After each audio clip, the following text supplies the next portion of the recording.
We might have heard a phrase, जल है तो जीवन है, जल ही जीवन है, save water, and there are so many things we come across on everyday basis. Today we will study about water, lesson 5 for class 3. All of us need to drink water. हम सारे लोग पानी पीते हैं. We need water for bathing, cooking, washing and cleaning. हमें नहाने के लिए, खाना पकाने के लिए, कपड़े धोने के लिए, घर साफ करने के लिए पानी चाहिए.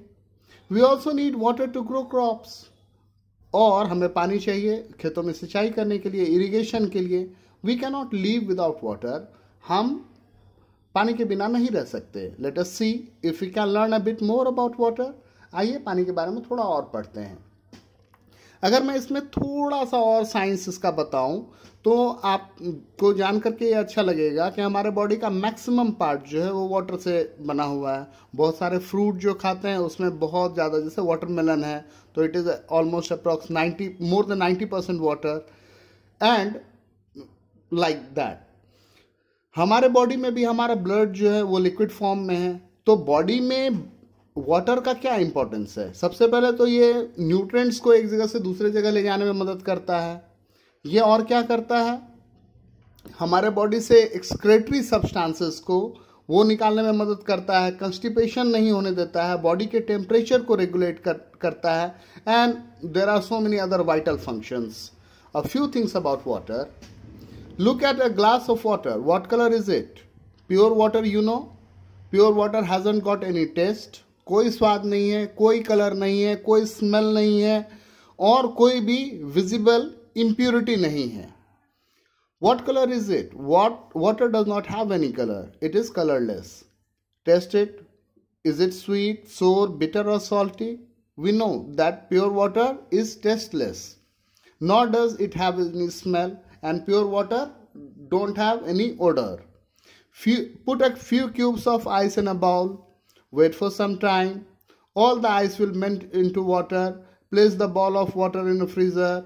Take out the ball. After 2 or 3 hours, the water will freeze into ice again. यहाँ पर एक छोटा एक्टिविटी करके दिखा रहा है. आपको क्या दिखा रहा है?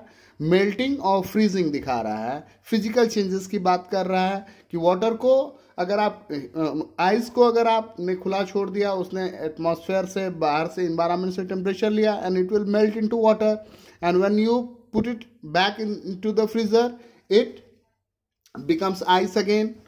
तो आपको melting और freezing समझा रहा है. Water and ice are two forms of the same thing. Even अगर हम water vapor की बात करें तो that too is also the same thing.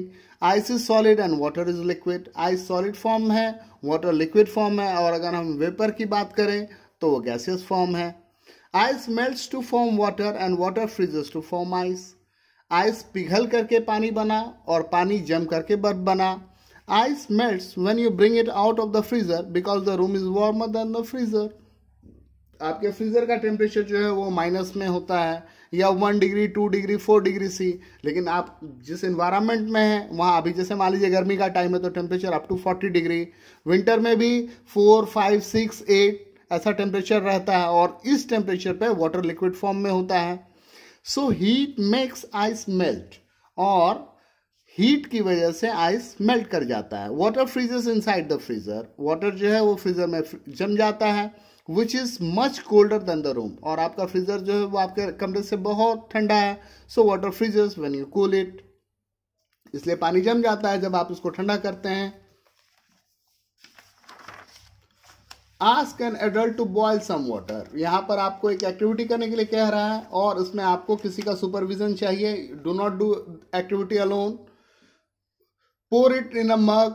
Hold a bowl full of ice और cold water a little above the mug. Drops of water will form outside the bowl. Soon they will join and start dripping down. Basically क्या कर रहा है? ये आपको condensation समझाने की कोशिश कर रहा है. You know 2 processes, evaporation and condensation. Evaporation is what?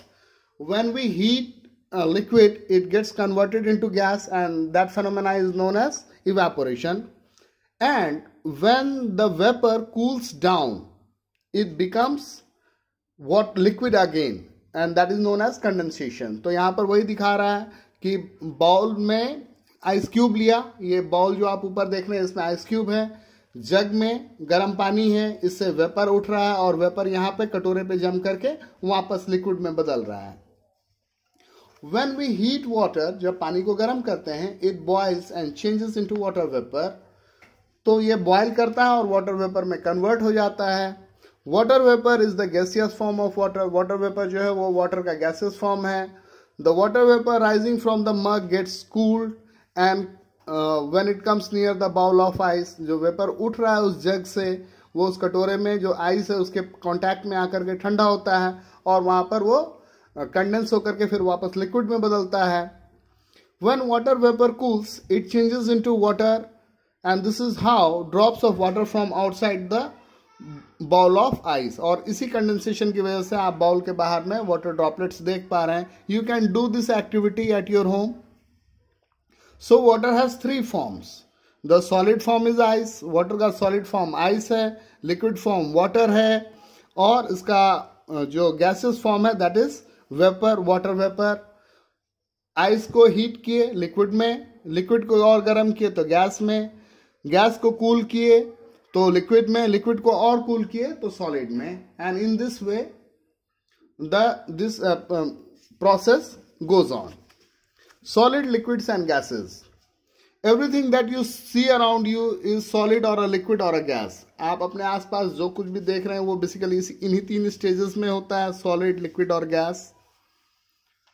This book, pencil and the chair you are sitting on are solid. ये किताब, आपके हाथ में पेंसिल या जिस चेयर पे आप बैठे हैं वो सारे सॉलिड हैं। सॉलिड में क्या होता है, शेप फिक्स होता है, वॉल्यूम फिक्स होता है।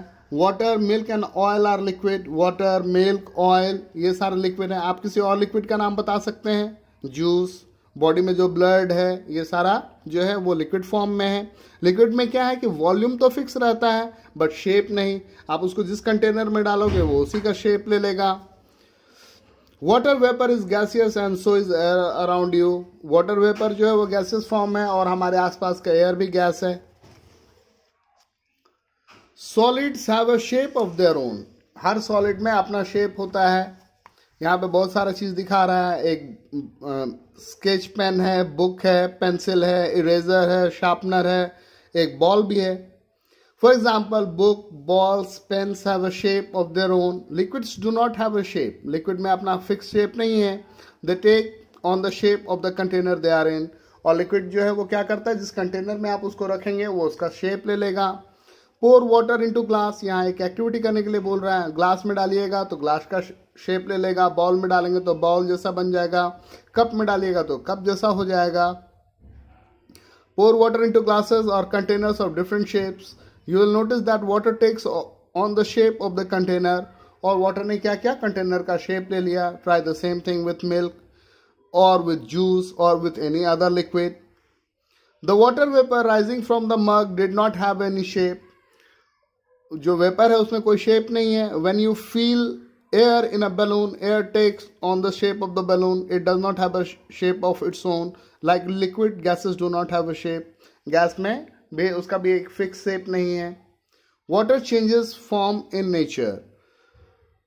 वाटर जो है वो नेचर में अपना शेप बदलता रहता है, अपना फॉर्म बदलता रहता है। आपको पता है कि सनलाइट जो है उसके साथ हीट भी आता है। हीट की वजह से क्या होगा, जो वाटर बॉडीज हैं उसके वाटर में इवेपोरेशन होगा, वो अगर ऊपर जाएगा तो कूलिंग इफेक्ट होगा, कूलिंग की वजह से कंडेंसेशन होगा, वो कंडेंसेशन जो है वो प्रिसिपिटेशन बारिश के फॉर्म में आएगा। अगर हिली एरियाज में जहाँ टेम्परेचर कम है तो वो आइस के फॉर्म में आएगा वापस, अदरवाइज वो लिक्विड के फॉर्म में आएगा। और इसी तरीके से ये वाटर साइकिल जो है ये चलता रहता है। Very high mountains are covered with snow, जो बहुत ऊंचे माउंटेन है वो स्नो से ढके हुए हैं। आप किसी ऐसे माउंटेन के बारे में बता सकते हैं जहाँ स्नो होगा? हाँ, अपना हिमालय में अगर आप गए होंगे कभी वैष्णो देवी तो वहाँ से स्नो दिखता है, या शिमला भी चले जाइए तो वहाँ भी दिखेगा। When the snow is warmed by the sun, it melts into water. The water flows down as river. जब उस बर्फ को सनलाइट पिघला देती है तो वो क्या होता है, वो पिघल जाता है और फिर पिघल करके नदियों के रूप में बहता है। Heat from the sun changes the water of river lakes and seas into water. सूरज की गर्मी क्या करती है, वाटर को चेंज कर देती है। रिवर, लेक, ओशन, इस सारे के वाटर को चेंज करके वाटर वेपर में कन्वर्ट कर देती है। Water vapour is light, water vapour जो है वो हल्की है, सो इट राइजेस, इसलिए वो ऊपर उठ जाती है। As the way a balloon rises in air, जैसा आपने बैलून को देखा होगा, हॉट एयर बैलून को, या गैस फिल करने से।